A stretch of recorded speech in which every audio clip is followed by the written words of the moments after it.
Proverbs 23. Proverbs 23. Thank you. Bob Cardin, Susan Cardin, Joan Melton, and Jim Melton say hi. Oh, hi guys! I don't know if they're online, Uh-oh. but Okay. they sent us a picture. Who did they? Sent us a wonderful picture. So,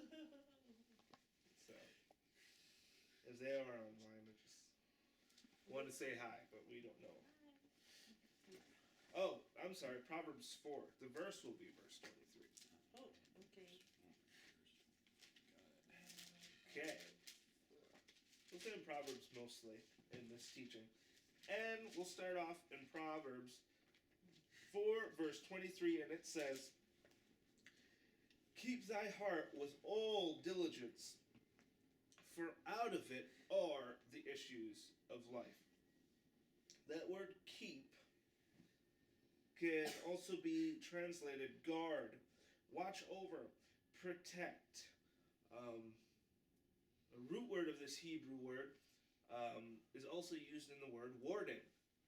Now, today's usage of the word warden, we think of prisons. Back in the day, the warden was the guardian, chosen guardian of the tower. And so, what is this saying here? Guard your heart, be the warden of your heart with all diligence. Now, why would we want to guard or keep or preserve, maintain, be attentive to our hearts? Why would we want to do that? Because out of our heart flows every issue of life. Whether it's finances, whether it's relational, whether it's self-worth, whether it's ambition, whether it's passion, whether it's processing emotional information. Everything flows out of the heart. So, I can already see in this verse already the wonderful instruction and insight of a God who loves us, telling us to guard your heart. Why? Because out of it flows every issue of life. So, of course, this teaching, in light of this, is how to keep your heart. I want us to have kind of a step-by-step way that we can keep our heart. That way we don't have to be bogged down with any type of other endeavors, any other attempts to try and keep our heart. Let's see what God has to say about this subject, and then do our best to apply that. So, Proverbs 4:23 is the verse we just read. Now, if we want to learn how to keep our heart with all thy diligence, it's always wonderful to read context because the answer is preceding this very verse. Let's read from verse 20 on. Who would like to read? I have NIV UK. Go for it. Verse 20 to 23. Okay. Distinctly, please. Okay. Proverbs 4, verses 20 to 23. My son, pay attention to what I say. Turn your ear to my words. Do not let them out of your sight. Keep them within your heart, for they are life to those who find them and health to one's whole body. Above all else, guard your heart, for everything you do flows from it. There you go. That's a good translation, particularly the last verse. Verse 20 in the KJV says, "My son, attend to my words. Incline thine ear to my sayings."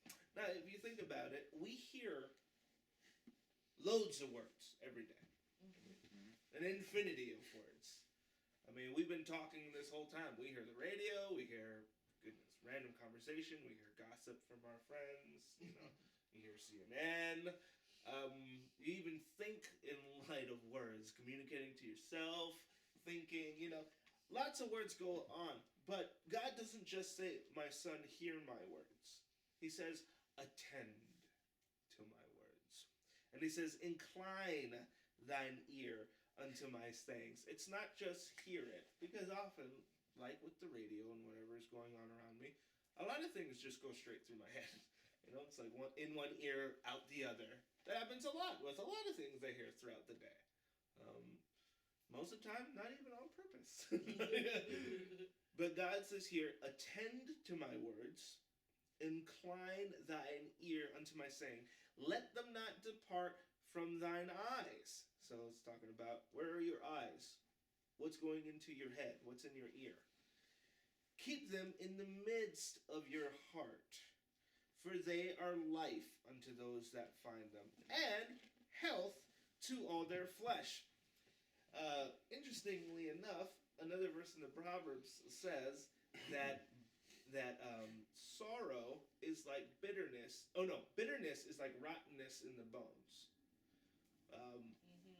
But God's word, when understood rightly, in light of God's love for us, is health to the flesh. It's not just health to just my manner, my state of mind. It's not just health to my emotional condition.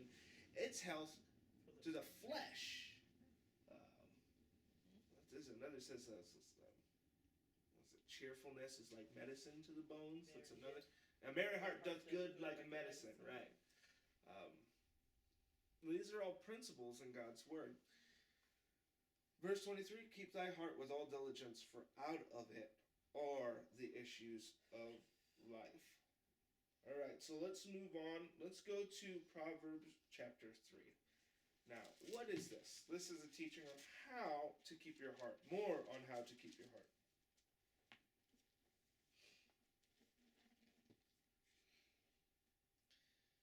And it says in Proverbs 3, would somebody like to read verses 1 through 3? Sure. Go ahead, Richard. My son, forget not my law, but let thine heart keep my commandments.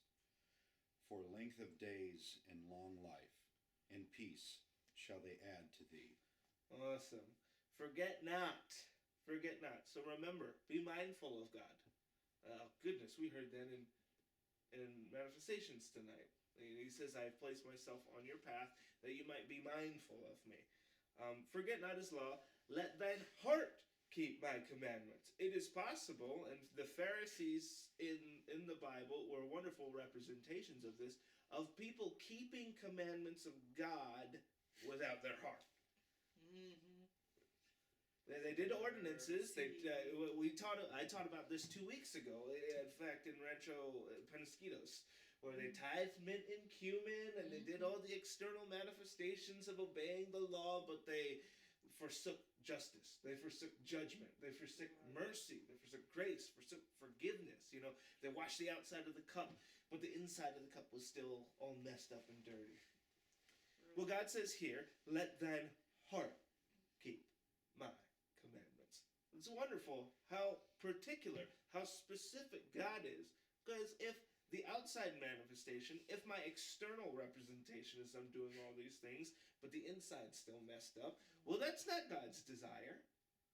But if the inside is right with God, if the heart is doing its sincere work to try and do the work of God and try to follow his commandments, the blunders and the mistakes I will make upon the way, he will notice and he will understand he was doing his best.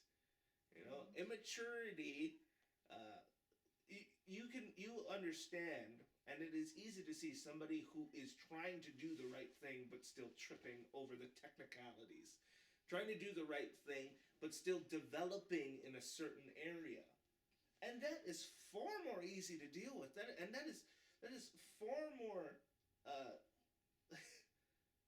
pleasing than somebody who does the right things, but the heart is all messed up. I don't need to think of particular examples. I feel like we probably have known particular examples. Verse 2 says, for length of days and long life and peace shall they add to thee. Goodness, awesome. When we do follow God's commandment with our heart, what is the byproduct? Length of days, long life, peace. A commodity that cannot be purchased with money. Sorry, Ben Slade, I'll call you back. Verse 3. Let not mercy and truth forsake thee. Bind them about thy neck. Write them upon the table of thine heart. What does your translation say, Richard, on verse 3? Let not mercy and truth forsake thee. Bind them about thy neck. Write them upon the table of thine heart. Awesome. Perfect. Yeah, so exactly the same as mine. And this is not strangulation. This is decoration. Okay? When it says a chain about thy neck, let not mercy and truth forsake thee. Bind them about thy neck. It's talking about a necklace. That's not talking about shackles. All right? So it's not strangulation, it's decoration. Write them upon the tables of thine heart. Like necklaces and things like that are an honor of luxury, but also honor of, it's a symbol of honor. It's a symbol of beauty. It's a symbol of fashion. It's fashionable. Well, verse 3, what does it mean? Well, mercy and truth, when you are bound about, when you wear mercy and truth on yourself like a necklace, when you bind them about your neck, which is a vulnerable area, it's like saying you wear mercy and truth like honor. You wear it honorably. You wear it like it's luxury, because it is luxurious. It is a wonderful thing for us to have. Write them upon the table of thine heart. Verse 4, so shalt thou find favor and good understanding in the sight of God and man. Trust in the Lord with all